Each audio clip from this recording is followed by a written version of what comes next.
Malfurion versus. So this time I'm playing Warlock again. Your soul shall be mine. Against Warlock I usually mulligan against Zoo. That means I keep the Raven idle. I would probably not keep Wrath, it's just too slow. You basically always want to hard mulligan for My greetings. Wild Growth and Innovate. These two cards are just so important for the early game of this deck. And yeah, you basically against Warlock always want to play the Living Roots on turn 1. Because he might just have just a Flame Imp, and then your 1/1s are pretty good here. Sadly he has the counter here with the White Walker. But I have the Wrath, so I decided that for Zoo it's troublesome to deal with tokens, so I used the Wrath here as far as I remember. It's maybe not the best play, but I think given my hand it's pretty okay.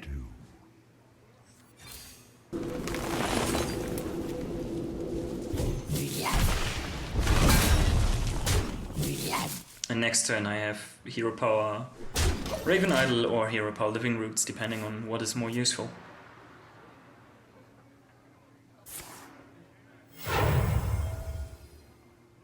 He plays Imp Gangos, which is a pretty good counter to all my tokens.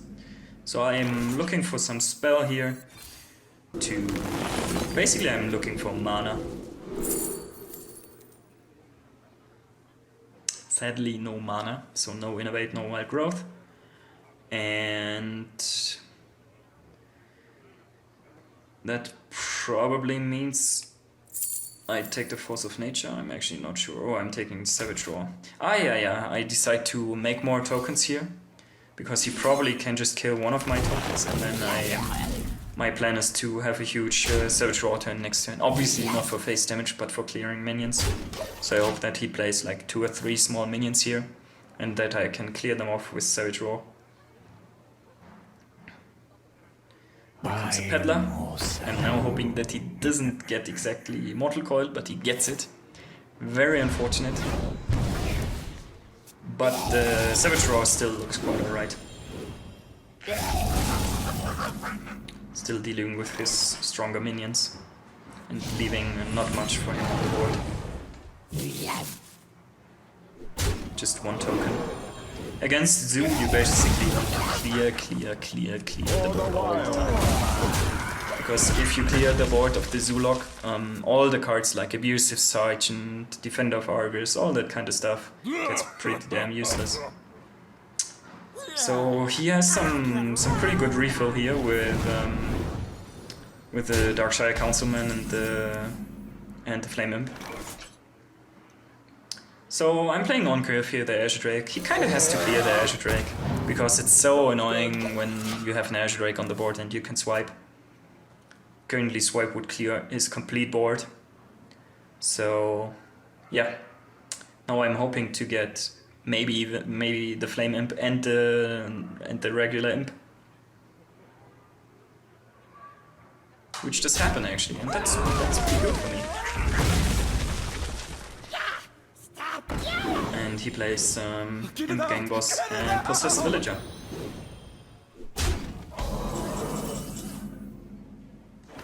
I decide to go for Emperor Thorson, basically because I'm hoping that he has to send in the Darkshire Councilman. Last turn he didn't have Power Overwhelming.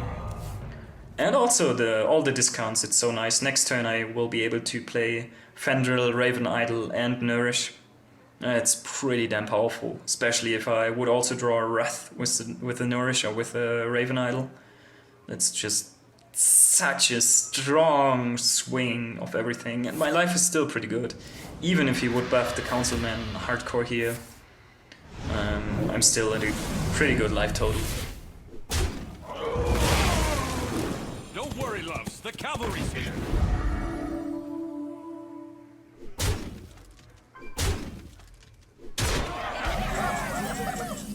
So I get another Nourish, but anyway, I guess I go for the Fendril. There's not really another option here. I decide to go first for the Raven Idol in case there's something I really want to play. And And the second Onyxia kinda is interesting. Hogger is not really that crazy against Zoo, I think. So I decided to pick up the taunt, just because right now I'm actually quite low. And I might draw my Onyxia so that the Chillmore actually triggers, and that's pretty strong against Zoo. And I think here it just picks up the Healing Touch to get some extra health.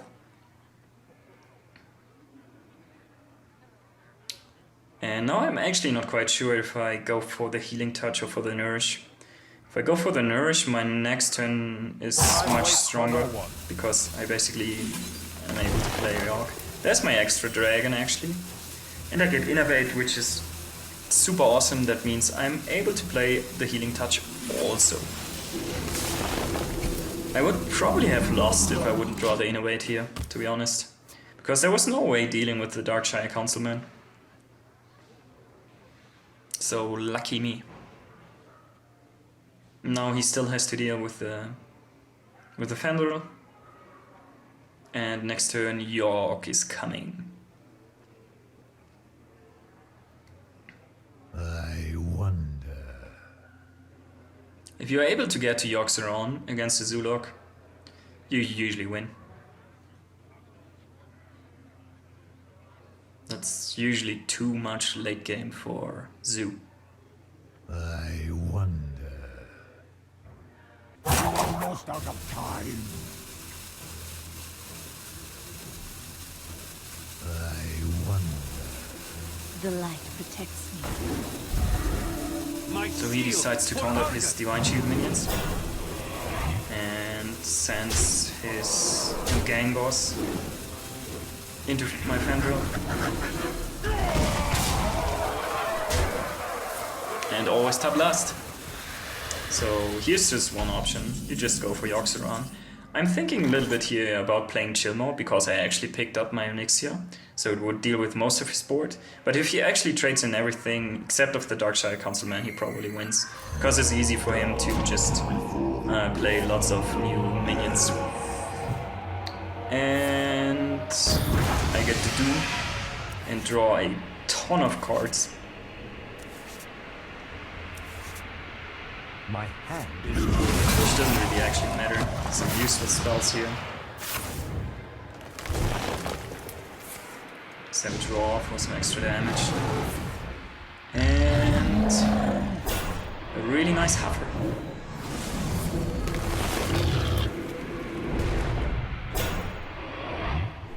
All the while, time waits for no one. So, Yogg just won me the game here.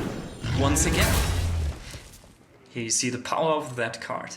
Obviously there's a lot of randomness involved, but usually the effects are that strong. It's such a huge board swing.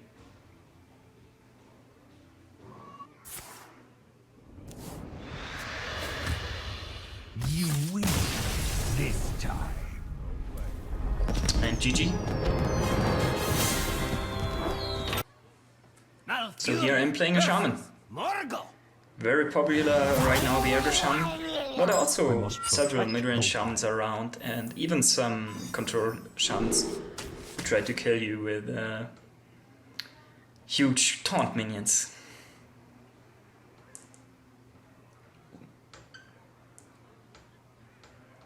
I assume here that it's aggro Shaman. And I get the Innovate Maya Keeper, which is super awesome.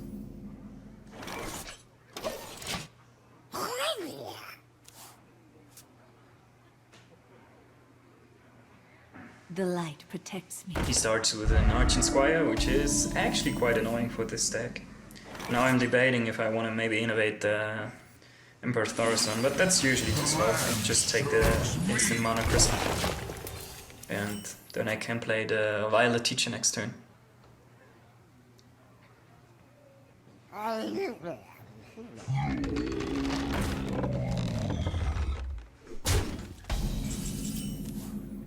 He plays his Totem Golem, I play the Violet Teacher, and because of Flame Totem I think it's correct here to trade the Divine Shield away.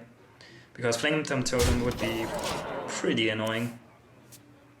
then the Violet Teacher would die, and also the Maya Keeper would die, and his Squire would not die, and his Totem Golem would also not die.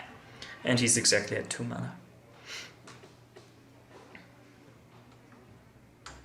Flametongue Totem still pretty good though. But at least his Squire would die right now. And also it doesn't really matter if my Maya Keeper is at 2 health or at 3 health, because the Totem Golem kinda wants to kill that.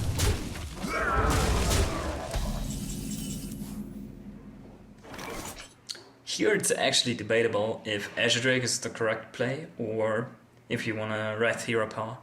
I go for the Wrath Hero Power because the Azure Drake would just trade against his very weak minions on the board. So I decide I just want to clear his stuff. And then I hope that he doesn't play something really big. He's actually overloaded from the Lava Bursts, so I'm hoping to have a pretty good turn against my Emperor Thorson. So basically I'm hoping that he totems here, and he uses the totem. So now I got Emperor Thorson on an almost empty board. That's pretty strong. And especially here, what's really strong, Emperor allows me to get a very cheap Azure Drake swipe combo that is insane against Shaman because it kills all the totems. Get in there and fight, maggot! So he's playing an Abusive Sergeant here and has to use the totem to kill my Emperor Thorson. And he's basically super far behind because he almost doesn't have anything left over, and I think I decide to play Azure Drake and use the hero power here to kill the Abusive Sergeant. I'm not really afraid of that one spell power tandem. My life total is still super high, and I have all my big threats coming up. Next turn Onyxia, the turn afterwards is Scenarios, so looking pretty good already.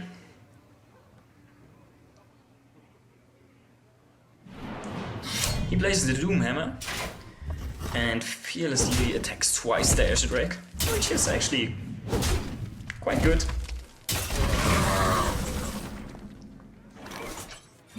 And now I'm just hoping that he doesn't have the Lightning Storm that instantly wins me the game.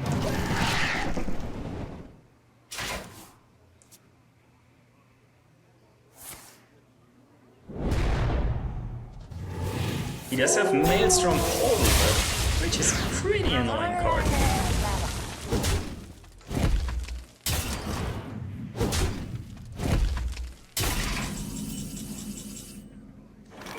And now I decide that Azure Drake swipe is just too good here to not play it. Because he's mainly out of cards.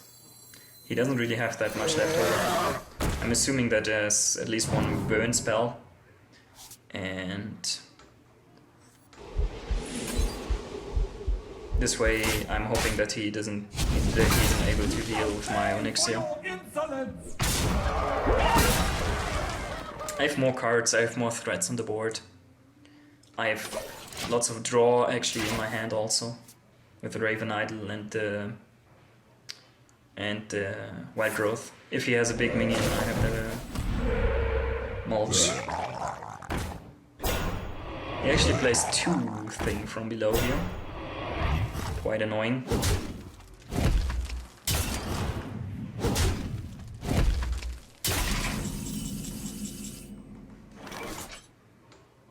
So here I'm going to use the Raven Idol to look for big removal, as far as I remember. Because if I get another big removal here, like another Mulch or another Neutralize, it's just crazy. And there's the second Mulch.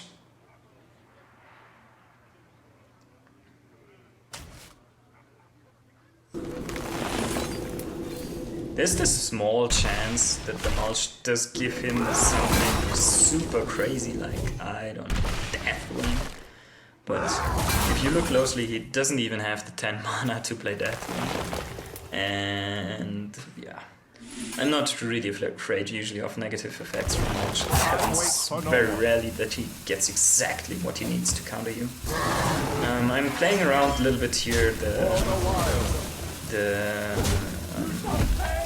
spell damage, because he might be able to pick up a Lightning Storm. And then he could roll a 4 to kill both of my minions.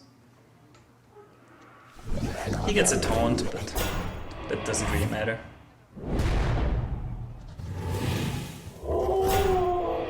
Interestingly, he's using his last charge of the Doomhammer, so that means there is no Rockbiter weapon, or maybe a second Doomhammer. Not quite sure about that. You shall pay for your insolence!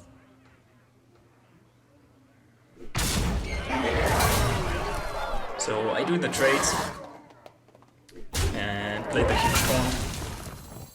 And I think just in case, I also go for the armor here, because he might have some crazy burst combo coming up. It's very, very unlikely. But I think using the extra health here wins me the game much more often than taking 2 extra damage to kill the 2-3. Especially because I have the taunt.